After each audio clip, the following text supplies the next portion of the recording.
The wind howled outside the Hayes estate that night, the kind of cold that made the glass panes tremble and the marble floors feel like ice beneath your feet. William Hayes, a man whose name was whispered on Wall Street like a secret code for power, was supposed to be in Aspen with investors, but a last-minute storm had grounded his jet.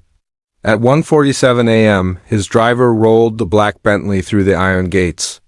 The house loomed against the snow, its lights dim except for a faint golden glow coming from the nursery on the second floor. William wasn't expecting anyone awake. The night staff usually kept to the kitchen wing and the live-in housekeeper, Clara Jennings, followed the family's routines to perfection. But when he pushed open the nursery door, his breath caught. Clara was there, curled up on the thick wool rug, the baby, his only granddaughter, Sophie, nestled in her arms. She wasn't in her crisp uniform but an oversized cardigan, hair slightly messy, cheeks flushed from the heat of the baby's small body pressed against hers. Sophie's tiny hand clung to the edge of Clara's sweater, her breathing soft but uneven as if she'd been crying earlier. William's first instinct was confusion. Why wasn't the baby in her crib? Then he noticed the damp towel in the corner, the thermometer on the floor, the faint scent of peppermint tea. Sophie had a fever. Clara's eyes fluttered open when she sensed someone in the room. She didn't scramble to her feet or make excuses. She simply whispered, "She wouldn't let go of me." "She was shivering, sir. I thought my arms might keep her warmer." William didn't respond right away. He glanced at the crib perfectly made, with a heated blanket laid inside, and then back at Clara. Something about the sight was disarming. In this house, protocol was everything. Employees followed rules to the letter, and yet here she was, breaking them without shame. The next morning, whispers spread through the mansion. Mrs. Hayes, elegant and poised, questioned why Clara hadn't called the on-call doctor. William's son, Daniel, bristled at the idea of the help getting too comfortable. The head butler muttered about boundaries.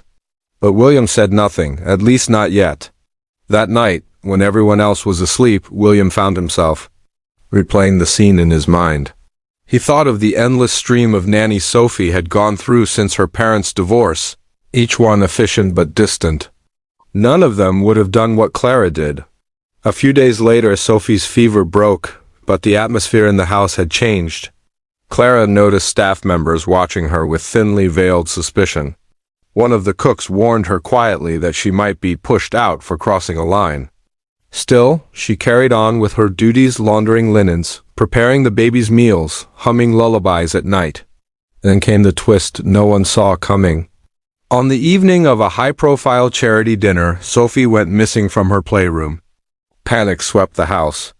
Security searched the grounds, the staff scattered in every direction. William's voice thundered orders, his normally composed demeanor cracking. 22 minutes later, they found her in the library, sitting in Clara's lap, listening to her read from a worn copy of Goodnight Moon.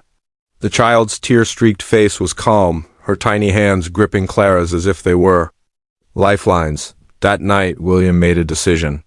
The following morning, he called Clara into his study. She braced herself for dismissal, but instead he handed her an envelope. Inside was not a severance check, but legal documents making her Sophie's full-time guardian while Daniel traveled for business. It was an unthinkable move in a family like the Hayes trusting an employee with the care of the heiress. Word of the arrangement rippled through their social circle. Some saw it as madness, others as a stroke of genius. But William didn't care about the opinions. He'd seen something that night on the nursery floor, something rare and unteachable. Months passed, and Sophie thrived under Clara's care. She laughed more, cried less, and clung less desperately when her father came and went. Yet beneath the surface, a new tension brewed. Daniel resented the bond between Clara and his daughter, seeing it as an encroachment on his role. Whispers about Clara's influence began to sound like threats. And then, on a rainy Tuesday, it all came to a head. Daniel accused Clara of overstepping, deciding what Sophie ate, where she played, even what she wore to public events. Clara stood silent, her eyes steady. William entered mid-argument, his voice cutting through the air like a blade. "She's not overstepping, Daniel.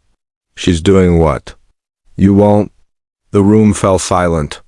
Daniel left, slamming the door, and William turned to Clara.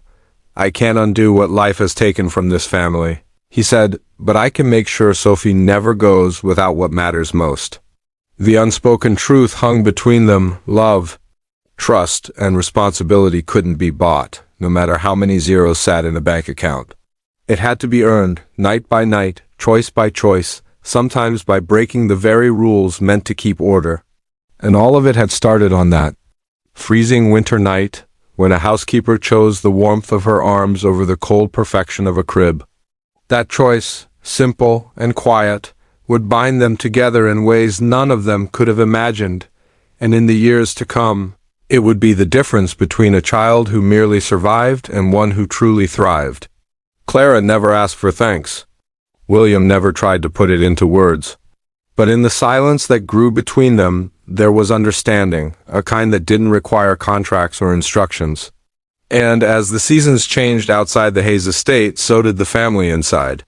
It, shaped forever by the night love had broken through protocol, and the billionaire had finally seen what money could never buy.